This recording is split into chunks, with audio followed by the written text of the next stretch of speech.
اپنی برادری کی طرف سے، اپنی فیملی کی طرف سے جن خیالات کا اظہار کیا ہے، ان کے بزرگ سید مصدق حسین صاحب، سید تصور حسین شاہ صاحب اور دوسرے صاحبان جو یہاں پہ موجود ہیں، میں ان کے بلانے پہ یہاں پہ حاضر ہوا ہوں، اور میں شکریہ ادا کرتا ہوں پوری سادات فیملی کا، اس فیملی کے تمام افراد کا، کہ انہوں نے مجھے آج یہاں پہ مدعو کر کے اپنی حمایت کا یقین دلایا اور محبت اور جذبوں کے جن خیالات کا اظہار کیا، میں اس کے اوپر ان کا شکریہ ادا کرتا ہوں، اور میں انہیں یقین دلاتا ہوں کہ جن خیالات اور جن جذبات کا اظہار انہوں نے کیا ہے، انشاءاللہ تعالی وہ ہمیشہ اپنے ان جذبات اور خیالات پر فخر کریں گے، انہیں کبھی اس کے اوپر پچھتاوا نہیں ہوگا۔ رانا ثناء اللہ صاحب زندہ باد، رانا ثناء اللہ صاحب زندہ باد۔ اس سے پہلے سیاسی طور پہ آپ جس کے ساتھ بھی تھے وہ بھی آپ کا فیصلہ تھا اور آپ کا حق تھا، اور اب اگر آپ نے یہ فیصلہ جو ہے وہ میرے حق میں کیا ہے، پاکستان مسلم لیگ نون کے حق میں کیا ہے، تو یہ بھی آپ کا حق تھا، اپنی آزاد مرضی سے آپ نے یہ فیصلہ کیا ہے، اور آج آپ نے اس فیصلے کا جو ہے وہ اعلان کیا ہے۔ میں آپ کے اس فیصلے کی قدر کرتا ہوں، اور اس فیصلے کی پاداش میں جو فرائض میرے اوپر ہیں یا جو ذمہ داریاں میرے اوپر ہیں، میں انہیں بخوبی جانتا ہوں،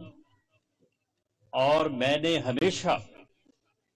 اپنی اس ذمہ داری کو بڑے بھرپور انداز سے پورا کیا ہے۔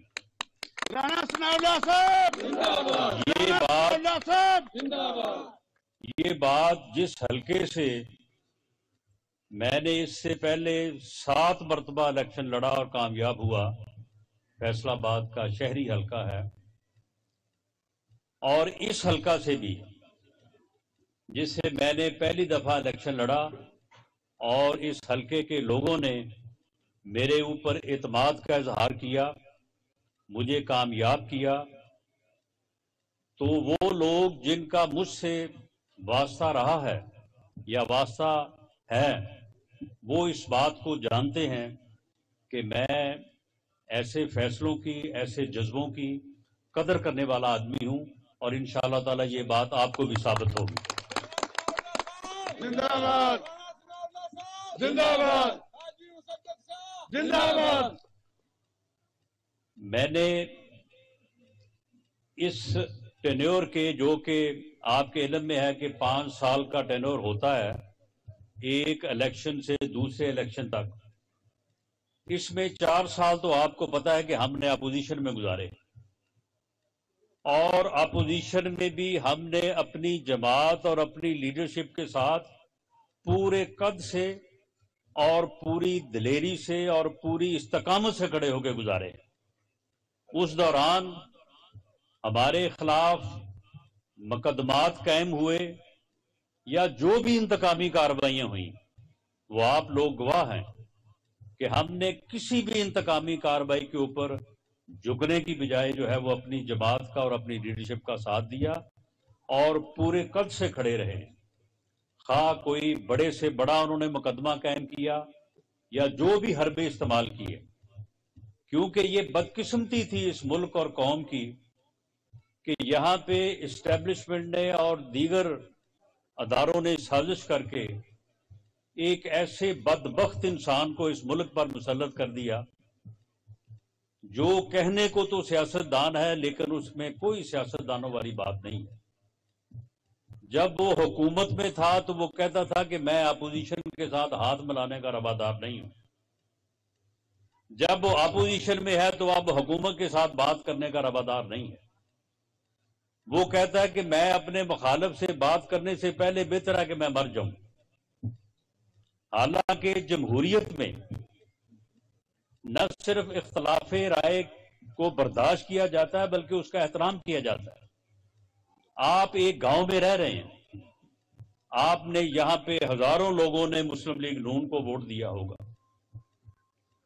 سینکڑوں ہزاروں لوگوں نے جو ہے وہ خلاف ووٹ دیا ہوگا,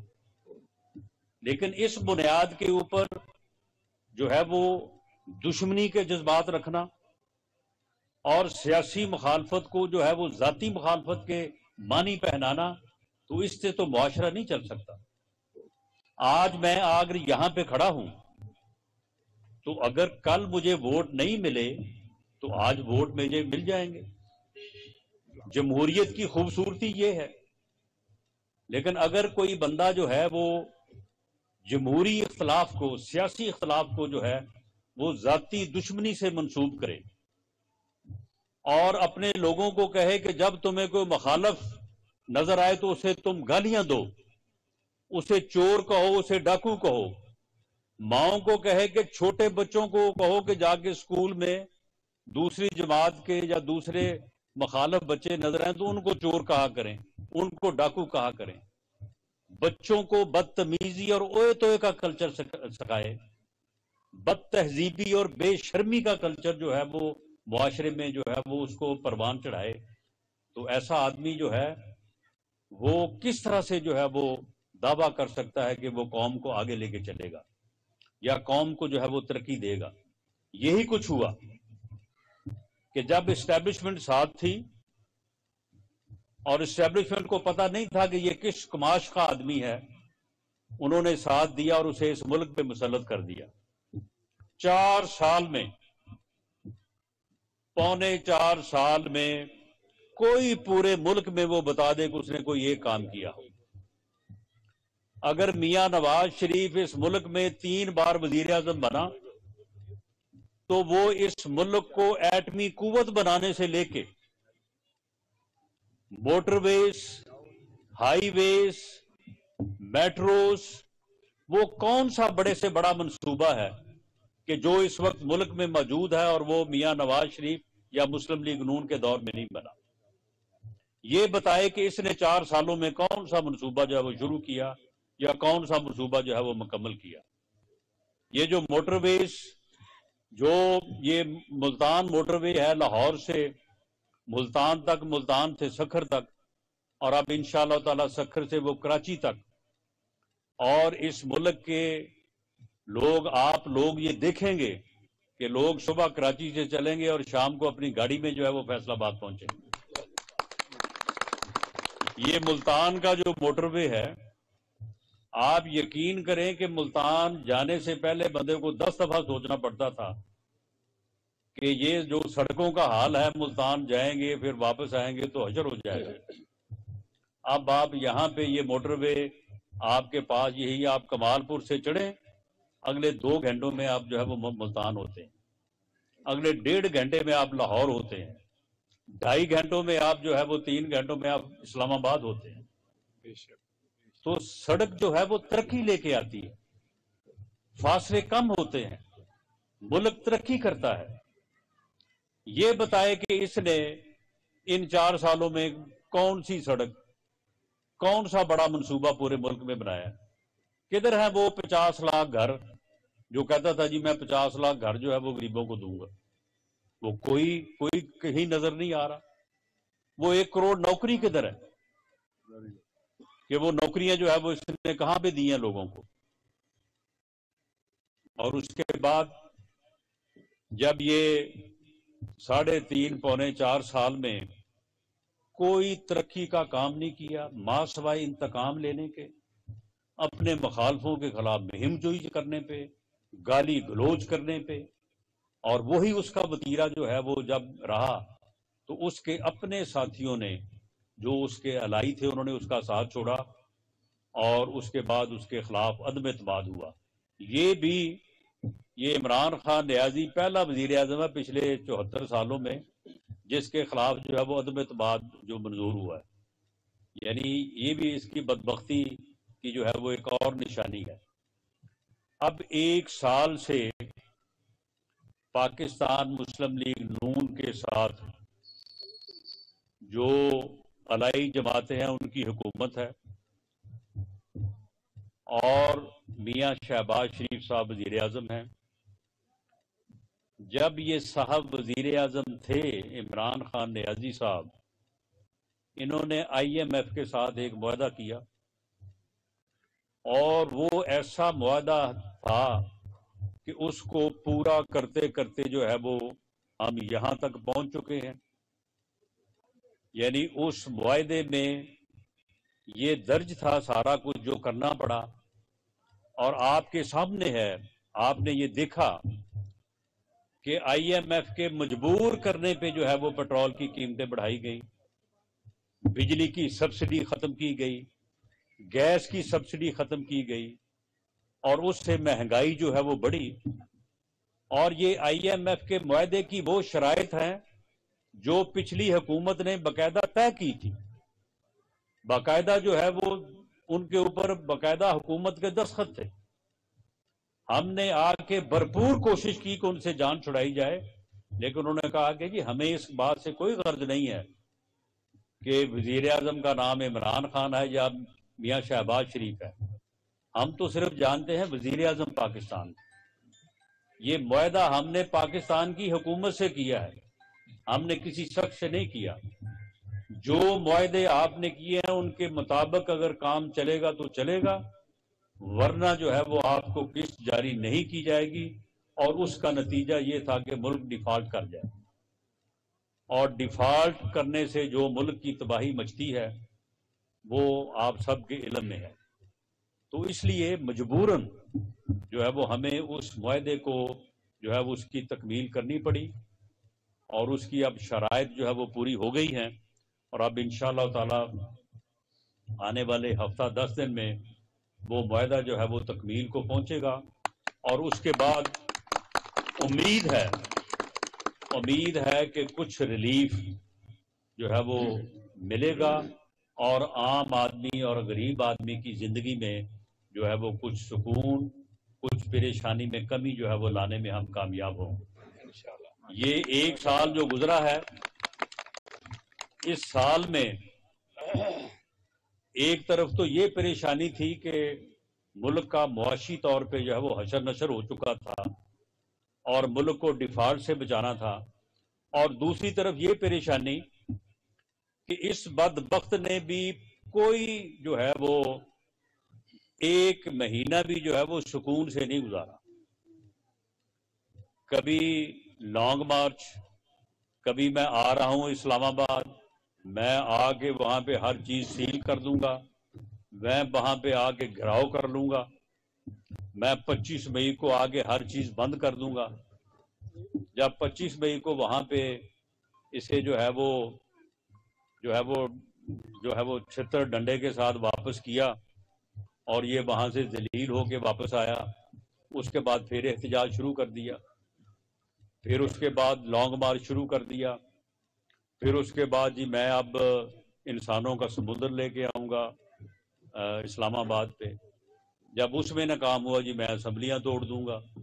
پھر 2 مہینے اسمبلیاں توڑتا رہا۔ اب کہتا ہے کہ جی پورے ملک میں پہلے پنجاب میں الیکشن کروا دیں، اس کے بعد پھر جنرل الیکشن ہو پورے ملک میں۔ بات یہ ہے کہ اگر ایک صوبے میں پہلے الیکشن ہو جائے اور باقی پورے ملک کے الیکشن بعد میں ہو، تو پھر ان کے نتائج کو کون جو ہے وہ تسلیم کرے گا؟ اور پھر جو بھی جماعت، مثال کے طور پہ ہم اگر کامیاب ہو جاتے ہیں اور ہم پنجاب میں اپنی حکومت بنا لیتے ہیں، اس نے تو خیر رزلٹ تسلیم ہی نہیں کرنا، اس نے تو کہنا میرے ساتھ دھاندلی ہو گئی ہے۔ لیکن اگر پنجاب میں ہماری حکومت ہوگی تو پھر جنرل الیکشن جب ہوگا تو پھر باقی پارٹیوں کے ساتھ انصاف تو نہیں ہوگا، وہ الیکشن فری اور فیئر تو نہیں ہوگا۔ تو اس لیے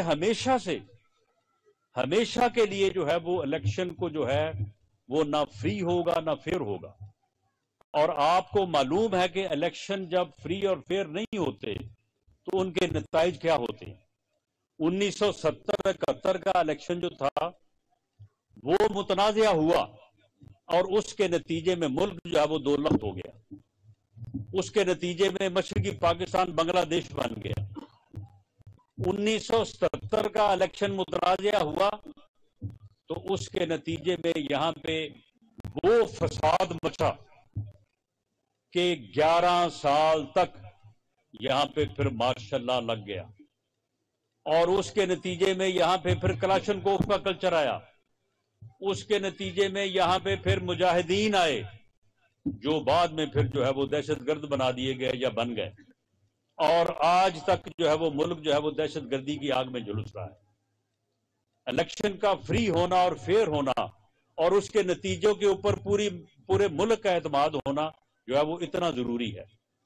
لیکن یہ بدبخت چاہتا ہے کہ نہیں، یہ ایسا ہی ہو تاکہ ملک جو ہے وہ مستقل ایک فتنے اور فساد کی طرف چلا جائے اور سیاسی عدم استحکام ہو اس ملک میں. تو اس لیے ہمارا یہ مطالبہ ہے، ہم نے سپریم کورٹ سے بھی کہا ہے، چیف جسٹس صاحب سے بھی کہا ہے، ان کی ساس صاحبہ کی کل کی ایک کوئی آڈیو بھی چل رہی ہے اور وہ ساس صاحبہ ان کو کچھ اور کہہ رہی ہیں. ہمارا چیف جسٹس صاحب سے یہی مطالبہ ہے کہ آپ ساس صاحبہ کی بات نہ سنیں، آپ اس قوم کی بات سنیں. آپ فیصلے جو ہے وہ اس قوم کے حق میں کریں. آپ فیصلے جو ہے وہ کریں جو اس قوم کی بہتری کے لیے ہوں اور اس ملک میں ایک دن میں صوبائی اور قومی الیکشنز کروائیں اور فری الیکشن ہو، فیئر الیکشن ہو، ایسا الیکشن ہو جس کے نتیجے کو سبھی تسلیم کریں اور اکٹھے الیکشن ہو اور کیئر ٹیکر سیٹ اپ میں ہو. ہم اگست میں 16 اگست کو اسمبلیاں اپنی مدت پوری کریں گی. تمام حکومتیں جو ہیں وہ ختم ہوں گی اور کیئر ٹیکر سیٹ اپ آئے گا اور کیئر ٹیکر سیٹ اپ آ کے پورے ملک میں جو ہے وہ الیکشن کروائے اور وہ الیکشن جو ہے وہ اس ملک کو آگے لے کے جائے گا. اس طرح کے الیکشن اب کہتے ہیں جی 90 دن میں الیکشن ہونا چاہیے، آئین میں لکھا ہے. او بھائی 90 دن میں آئین میں اگر لکھا ہے الیکشن تو صرف پنجاب میں لکھا ہے، کے پی کے میں جو ہے وہ آئین لاگو نہیں ہوتا. وہاں پہ 90 دن میں الیکشن کی کیوں بات نہیں کی جا رہی؟ وہاں پہ 14 مئی کو الیکشن کیوں نہیں ہونے؟ تو یہ وہ چیزیں ہیں جس کے اوپر اس وقت ملک جو ہے وہ ایک ہیجانی کیفیت میں ہے. انشاءاللہ تعالی ہم اپنی بھرپور کوشش کر رہے ہیں اور اپنی آپ کی دعاؤں سے انشاءاللہ تعالی اس ملک میں الیکشن ہوں گے، اسی سال ہوں گے اور فری ہوں گے، فیئر ہوں گے اور ان الیکشنز کے بعد آپ کی خدمت کا، آپ کی سروس کا جو ہے وہ دوبارہ سے جو ہے وہ ہم آغاز کریں گے. اور یہ آغاز وہیں سے ہوگا جس طرح سے 31 مئی 2018 کو یہ ملک جو ہے یہ ترقی کر رہا تھا، یہ ملک آگے بڑھ رہا تھا. اس وقت ڈالر جو ہے وہ 111-12 روپے کا تھا. اس وقت آٹے کی قیمت 35 روپے کلو تھی، چینی جو ہے وہ 50 روپے کلو میں دستیاب تھی. اور اس وقت جو ہے وہ باقی مہنگائی کا بھی عالم یہ تھا کہ لوگ جو ہے وہ اپنی بساط میں جو ہے وہ عزت سے روٹی کھاتے تھے. یہ جو معاملہ شروع ہوا ہے یہ پچھلے 4 سال سے ہوا ہے جو کہ رکنے کا جو ہے وہ دم نہیں لے رہا. اور جب بھی اس ملک میں کبھی کوئی بحرانی کیفیت ہوئی ہے، وہ چاہے 213 کے حالات ہوں جب لوڈ شیڈنگ اور جو ہے وہ دہشت گردی نے اس ملک پہ قبضہ کیا ہوا تھا، اور جب کہ 99 کے ہوں جب ملک ایٹمی قوت بنا اور پوری دنیا نے بائیکاٹ کیا ہوا تھا. ہر دفعہ مسلم لیگ نون نے اور میاں نواز شریف کی قیادت نے اس ملک کو بحران سے نکالا. اب بھی مشکل وقت ضرور ہے لیکن انشاءاللہ تعالی پاکستان مسلم لیگ نون میاں نواز شریف کی قیادت میں اس ملک کو اس بحران سے نکالے گی. اور میاں نواز شریف انشاءاللہ جب الیکشن کمپین شروع ہوگی وہ بھی واپس آئیں گے. ان کے ساتھ بھی ظلم ہوا, زیادتی ہوئی, غلط مقدموں میں ان کو سزا دی گئی اور ان کے ساتھ جو ہے وہ ان کو غلط طور پہ نااہل کیا گیا. آج وہ ججز بھی سارے جو ہے وہ کہہ رہے ہیں کہ جی ہم نے غلط فیصلے کیے. انشاءاللہ وہ واپس آئیں گے اور دوبارہ جو ہے وہ اپنی قوم کی رہنمائی کریں گے. میں آپ کو یقین دلاتا ہوں کہ آپ کے حلقے کے جو مسائل ہیں, دیکھیں 2 مہینے کے لیے صرف مسلم لیگ نون کو پنجاب کی حکومت ملی تھی اور اس دوران جو آپ کے مین جو آپ کے اسکیمیں تھیں, جس میں سب سے پہلے تو یہ بائی پاس تھا. اب بائی پاس جو ہے آپ نے ادھر جانا ہو یا شہر کی طرف کسی نے آنا ہو, بائی پاس جو ہے وہ اس سے گزر کے آنا ضروری ہے. میں بھی جب آپ کے حلقے میں اس طرف سے ٹھیکری والا کی طرف یا وہاں سے اس طرف آتا تھا تو یہ بائی پاس جو ہے آپ کے علم ہے یہ پچھلے 4 سال سے جو ہے یہاں پہ کوئی میرا خیال ہے کہ فٹ کے جو ہے وہ گڑے پڑے ہوئے تھے. یہاں پہ جو ہے وہ ڈرائیو کرنا یعنی موٹریبل نہیں تھا یہ بائی پاس, گاڑی چلانا یہاں پہ مشکل تھا. تو یہ 4 سال تو کسی کو خیال نہیں آیا کہ یہ بننا چاہیے. تو یہ اللہ کے فضل سے یہ اسکیم جو ہے یہ میں نے رکھوائی اور ADP میں اس کو منظور کروایا. اسی طرح سے آپ کے گاؤں کی سڑکیں بھی جو ہے تقریباً کوئی 70 کلومیٹر کے قریب جو ہے وہ سڑکیں وہ بھی جو ہے وہ ADP کی اسکیم میں رکھوائیں. لیکن اس کے علاوہ بھی آپ کے گاؤں کا بھی سیوریج کا مسئلہ ہے, آپ کے بازار کا مسئلہ ہے, ڈسپنسری یہاں پہ نہیں ہے, یہ مجھے بتایا دوستوں نے, اور اسی طرح سے باقی گاؤں کے بھی مسائل ہیں. تو میں آپ کو یقین دلاتا ہوں کہ آپ پاکستان مسلم لیگ کا ساتھ دیں, آپ ہمیں کامیاب کروائیں انشاءاللہ تعالی. یہ تو 2 ماہ کی حکومت تھی جس میں تقریباً کوئی 350-400 کروڑ کے کام جو ہیں وہ آپ کے حلقے میں یہ بائی پاس کی صورت میں دوسری سڑکوں کی صورت میں ہو رہے ہیں.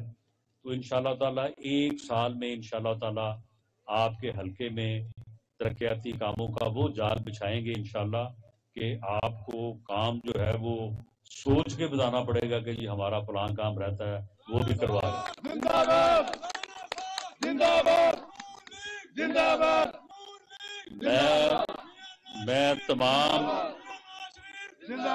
تمام معززین جو کمال پور کے یہاں پہ موجود ہیں میں ان کا بھی شکریہ ادا کرتا ہوں کہ وہ بھی وائس پریزیڈنٹ ڈسٹرکٹ بار کے وہاں جہاں پہ موجود ہیں ان کا بھی شکریہ ادا کرتا ہوں. اور میں سادات فیملی کے تمام افراد کا جو ہے وہ شکریہ ادا کرتا ہوں. جی پریزیڈنٹ سادات لائف فورم کے یہاں پہ موجود ہیں غلام محی الدین کاظمی صاحب, ان کا بھی اور دیگر بھی جو دوست یہاں پہ موجود ہیں میں سب کا شکریہ ادا کرتا ہوں. اور انشاءاللہ آپ کو یقین دلاتا ہوں کہ جو آپ نے فیصلہ کیا ہے میری دعا ہے کہ آپ اس فیصلے پہ انشاءاللہ تعالیٰ کاربند رہیں گے. اور اللہ سے دعا ہے کہ اللہ تعالیٰ مجھے بھی یہ ہمت اور توفیق دے کہ میں آپ کی امیدوں کے اوپر پورا اتروں. بہت شکریہ, بہت مہربانی.